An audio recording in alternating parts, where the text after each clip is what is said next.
दीनदयालु राम जय सीतावल्लभ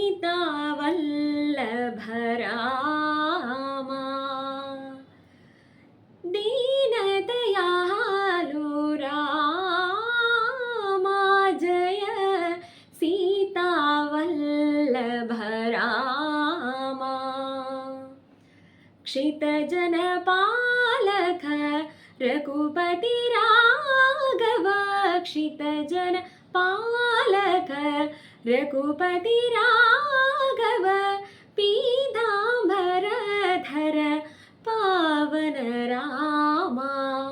दीनदयालु राम जय सीता वल्लभ രാമ.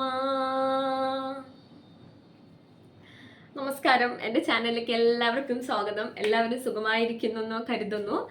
ഞാനും സുഖമായിരിക്കുന്നു. അങ്ങനെ ഇപ്പോൾ നമ്മൾ കർക്കിടക മാസത്തിലാണ് നിൽക്കുന്നത്.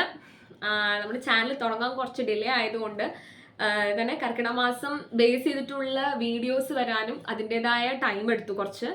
സോ ഇപ്പോൾ ഒരു കർക്കിടക മാസം റിലേറ്റഡ് ആയിട്ടുള്ള ഒരു എന്താ പറയുക, ഒരു ഡിവോഷണൽ ഒരു സ്റ്റോറി ടെല്ലിംഗ് ആയിട്ടാണ് നിങ്ങളുടെ മുന്നിലേക്ക് ഞാൻ ഇരിക്കുന്നത്. എൻ്റെ പേര് ഗായത്രി.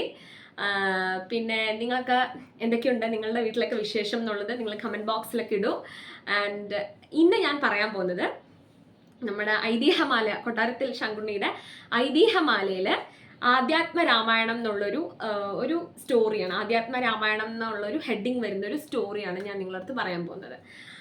ആധ്യാത്മ രാമായണത്തെ പറ്റി പറയുകയാണെങ്കിൽ മറ്റ് രാമായണങ്ങൾ, അതായത് വാത്മീകിയുടെ രാമായണങ്ങൾ ഏതൊക്കെയാണെന്ന് വെച്ച് കഴിഞ്ഞാൽ ഗായത്രി രാമായണം, അതുപോലെ തന്നെ അദ്ഭുത രാമായണം, ആനന്ദ രാമായണം, ഈ രാമായണങ്ങളൊക്കെ വാത്മീകി രചിച്ചതാണ്. അതുകൊണ്ട് തന്നെ ഇതിനെ ഋഷിപ്രോക്ത രാമായണം എന്നാണ് നമ്മൾ അറിയപ്പെടുന്നത്. കാരണം ഋഷികൾ ബേസ് ചെയ്തിട്ട് ഋഷീശ്വരന്മാർ ബേസ് ചെയ്ത് ചെയ്യുന്നതായതുകൊണ്ട് ഋഷിപ്രോക്തമായ രാമായണം എന്നാണ് നമ്മൾ ഇതിനെ പറയുന്നത്. ആധ്യാത്മ രാമായണത്തെ ഋഷിപ്രോക്ത രാമായണത്തിൽ നിന്ന് നമുക്ക് എങ്ങനെ വ്യത്യാസമായി കാണാമെന്ന് പറഞ്ഞാൽ, ആധ്യാത്മ രാമായണത്തില് നമ്മൾ മഹാവിഷ്ണുവിന്റെ അവതാരമായിട്ട് തന്നെയാണ് രാമനെ, അതായത് ശ്രീരാമനെ നോക്കി കാണുന്നത്. നമുക്ക് ജനങ്ങൾക്ക് ഇൻട്രൊഡ്യൂസ് ചെയ്തു തരുന്നത് ആധ്യാത്മ രാമായണത്തിൽ ഭഗവാൻ മഹാവിഷ്ണുവിന്റെ ഒരു അവതാരമായിട്ട് തന്നെയാണ് രാമനെ, അതായത് ആ ദൈവിക തത്വം മുഴുവൻ ഉൾക്കൊണ്ടാണ് രാമനെ നമുക്ക് പരിചയപ്പെടുത്തി തരുന്നത്. എന്നാൽ മറ്റ് രാമായണങ്ങളായ, അതായത് ഗായത്രി രാമായണം, ആനന്ദ രാമായണം, അതുപോലെ അത്ഭുത രാമായണം, ഇതിലെല്ലാം നമുക്ക് രാമനെ ഒരു മര്യാദാ പുരുഷോത്തമനായിട്ടും അതേപോലെ തന്നെ ഒരു നല്ല രാജാവായിട്ടും നല്ല ഭർത്താവായിട്ടൊക്കെയാണ് നമുക്ക് പരിചയപ്പെടുത്തി തരുന്നത്. കൊട്ടാരത്തിൽ ശങ്കുണ്ണിയുടെ ഐതിഹ്യമാലയിൽ പറയുന്നുണ്ട്, ആധ്യാത്മ രാമായണത്തെ നമ്മൾ ഒരിക്കലും ഋഷിപ്രോക്തമായ രാമായണമായിട്ട് കാണുന്നില്ല. കാരണം എന്താണെന്ന് വെച്ചാൽ അതിൻ്റെ കവിതാ രീതി വളരെ വ്യത്യാസമാണ്. അതേപോലെ തന്നെ അതിൻ്റെ ആശയങ്ങളും വളരെ വ്യത്യാസമാണ്. അപ്പൊ ഇന്ന് നമുക്ക് ഐതിഹ്യമാലയില് ആധ്യാത്മ രാമായണം എന്ന് പറയുന്ന ഒരു കഥയാണ്. ആ കഥ പറയുന്നത് എന്താണെന്ന് വെച്ച് കഴിഞ്ഞാൽ ആധ്യാത്മ രാമായണത്തിന്റെ മൂല്യം എവിടുന്നാണ് ഉണ്ടായത് എന്നാണ് കഥയിൽ വർണ്ണിക്കുന്നത്. ഈ കഥ തുടങ്ങുന്നത് ഇങ്ങനെയാണ്. അതായത് ഒരു രാജ്യത്ത് സാധുവായ ബ്രാഹ്മണൻ, ഒരു മഹാവിഷ്ണുഭക്തനായ ഒരു ബ്രാഹ്മണൻ ഉണ്ടായിരുന്നു.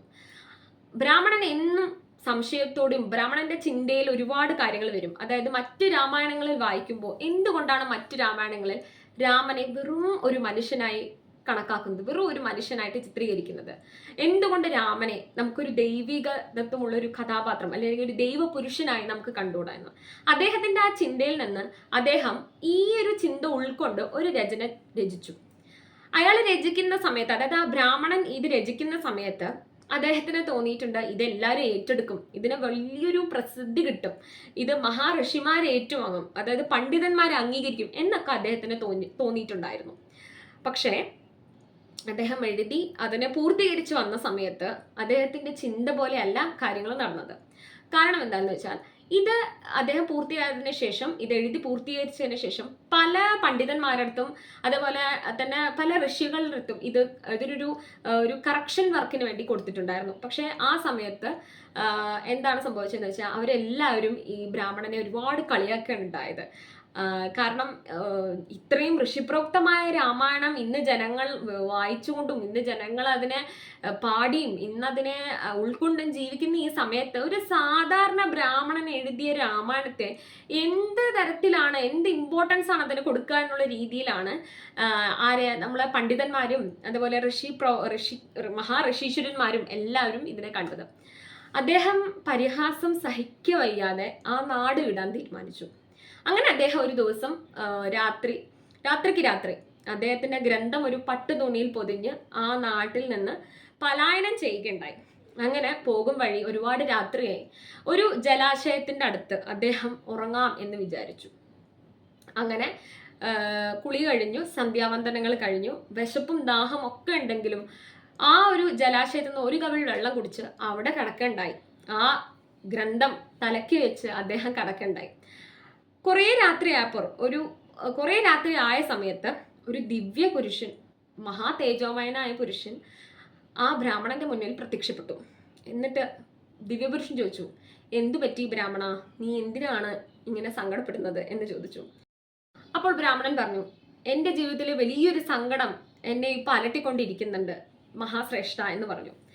അപ്പോൾ ദിവ്യപുരുഷൻ ചോദിച്ചു, ആട്ടെ എന്താണ് നിന്റെ അടുത്തിരിക്കുന്ന ഗ്രന്ഥം എന്ന് ചോദിച്ചു. അപ്പോൾ ബ്രാഹ്മണൻ പറഞ്ഞു, അത് ഞാൻ രചിച്ചൊരു ഗ്രന്ഥമാണ്. ഈ ഗ്രന്ഥം മൂലമാണ് എനിക്ക് ഒരുപാട് പരിഹാസങ്ങളും ഒരുപാട് അപമാനങ്ങളും സഹിക്കേണ്ടി വന്നത് എന്ന് പറഞ്ഞു. അതുകൊണ്ട് ഇത് എന്ത് ഗ്രന്ഥമാണെന്നുള്ളത് ഞാൻ അങ്ങോട്ട് പറയില്ല എന്ന് പറഞ്ഞു. അപ്പോൾ ദിവ്യപുരുഷൻ പറഞ്ഞു, അത് സാരമില്ല, നീ പറയൂ, എന്താണിതെന്ന് ചോദിച്ചു. അപ്പോൾ ബ്രാഹ്മണൻ തന്റെ ഗ്രന്ഥം വിശദീകരിച്ചു. എന്നിട്ട് പറഞ്ഞു, ഇത് പ്രസിദ്ധീകരിക്കാൻ പറ്റാത്തതിൻ്റെയും ഈ ഗ്രന്ഥത്തെ ഒരുപാട് പണ്ഡിതന്മാരെ അപമാനിക്കുന്നതിൻ്റെയും വിഷമമാണ് തന്നെ ഒരുപാട് അലട്ടിക്കൊണ്ടിരിക്കുന്നതെന്ന് പറഞ്ഞു. അപ്പോൾ നമ്മുടെ പണ്ഡിതൻ, അതായത് നമ്മുടെ ദിവ്യപുരുഷൻ പറഞ്ഞു, നീ പേടിക്കണ്ട, നിന്റെ ഗ്രന്ഥത്തിനെ എല്ലാവരും അംഗീകരിക്കുന്ന ഒരു ദിവസം വരും, ഞാൻ പറയുന്നത് പോലെ നീ ചെയ്യൂ എന്ന് പറഞ്ഞു ദിവ്യപുരുഷൻ. അപ്പോൾ ബ്രാഹ്മണന് ഒരുപാട് സന്തോഷമായി. അപ്പോൾ ബ്രാഹ്മണൻ ചോദിച്ചു, ഞാൻ എന്താണ് ചെയ്യേണ്ടതെന്ന് ചോദിച്ചു.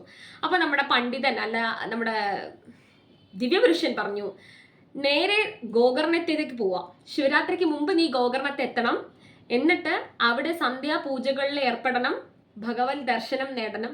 അതിനുശേഷം നീ അവിടെ ഒരു മഹാഋഷിയെ കാണും, അദ്ദേഹത്തിന്റെ കൂടെ 4 പട്ടികൾ ഉണ്ടാവും, അദ്ദേഹത്തെ ഈ ഗ്രന്ഥം ഏൽപ്പിക്കൂ.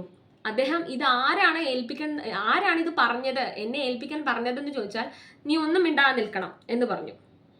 അപ്പോൾ ഈ ബ്രാഹ്മണന് വളരെ സന്തോഷമായി. ബ്രാഹ്മണൻ ആ അരുണോദയത്തിന് മുൻപ് തന്നെ നേരെ ഗോകർണത്തേക്ക് തിരിച്ചു. അങ്ങനെ അനേകം നാടുകളും അനേകം അമ്പലങ്ങളും താണ്ടിയുള്ള യാത്രയിൽ അദ്ദേഹം ഗോകർണത്തേക്ക് ശിവരാത്രി ദിവസം എത്തിച്ചേർന്നു. സന്ധ്യാവന്ദന പൂജകളിൽ ഏർപ്പെട്ടു, ദർശനം ലഭിച്ചു, മഹാദേവ ദർശനങ്ങൾ ലഭിച്ചു.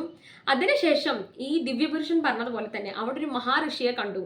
അദ്ദേഹത്തിന്റെ കൂടെ 4 പട്ടികളും ഉണ്ടായിരുന്നു. ഈ ഗ്രന്ഥം, ഈ ബ്രാഹ്മണന് വളരെ സന്തോഷമായി. ഗ്രന്ഥം ഏറ്റു നിൽക്കുന്ന ബ്രാഹ്മണൻ ഗ്രന്ഥം ആ മഹാഋഷിയെ ഏൽപ്പിച്ചു.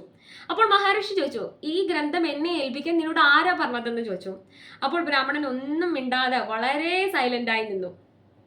അപ്പോൾ മഹാഋഷി പറഞ്ഞു, എനിക്കറിയാം ഇത് നിന്നെ ആരെ ഏൽപ്പിച്ചതെന്ന് എനിക്കറിയാം. അവൻ ഒരു ഗന്ധർവനാണ്. ഗന്ധർവൻ എന്ന് പറഞ്ഞാൽ തന്നെ നിങ്ങൾക്ക് അറിയാലോ, ദേവദാസന്മാരാണ് ഗന്ധർവൻ.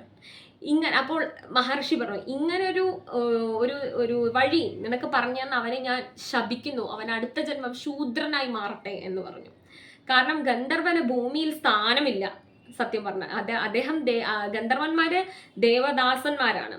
ഇങ്ങനെ ഒരു വഴി നിനക്ക് പറഞ്ഞു തന്ന ആ ഗന്ധർവൻ അടുത്ത ജന്മം ഒരു ശൂദ്രനായി ജനിക്കട്ടെ എന്ന് ആ ഋഷി ശപിക്കുകയുണ്ടായി. അതിനുശേഷം ഈ മഹാഗ്രന്ഥത്തെ, ബ്രാഹ്മണന്റെ കയ്യിലുള്ള മഹാഗ്രന്ഥത്തെ തന്റെ കമണ്ഡലുവിൽ നിന്ന് പുണ്യതീർത്ഥം തളിച്ച് അതിനെ വളരെ ശുദ്ധീകരിക്കുകയുണ്ടായി. അതിനുശേഷം ബ്രാഹ്മണനോട് മഹാഋഷി പറഞ്ഞു, നീ പൊയ്ക്കോളൂ, നിന്റെ ഈ ഗ്രന്ഥം നീ പ്രസിദ്ധീകരിക്കും, നീ മഹാഋഷിമാരടുത്ത് നീ ഏൽപ്പിക്കും, നിന്റെ ഗ്രന്ഥത്തിന് ലോക പ്രചാരണം കിട്ടും എന്ന് പറഞ്ഞു.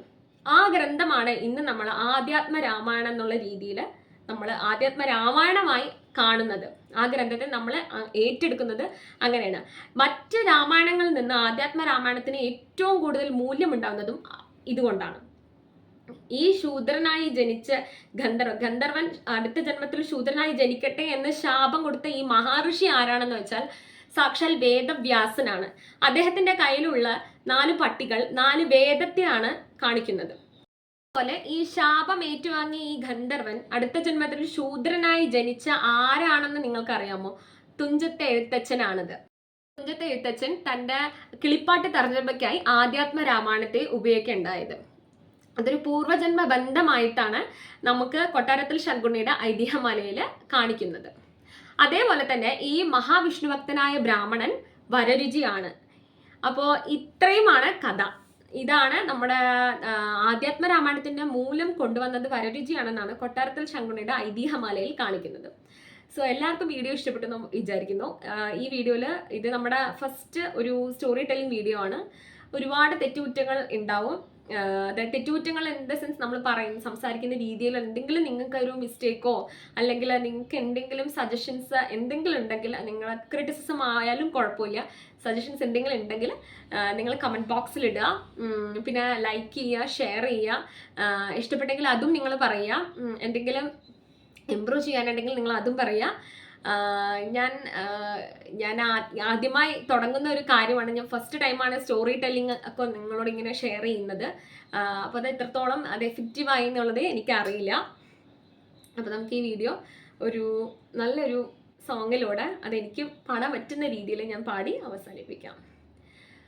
ജാനകി ജാനേ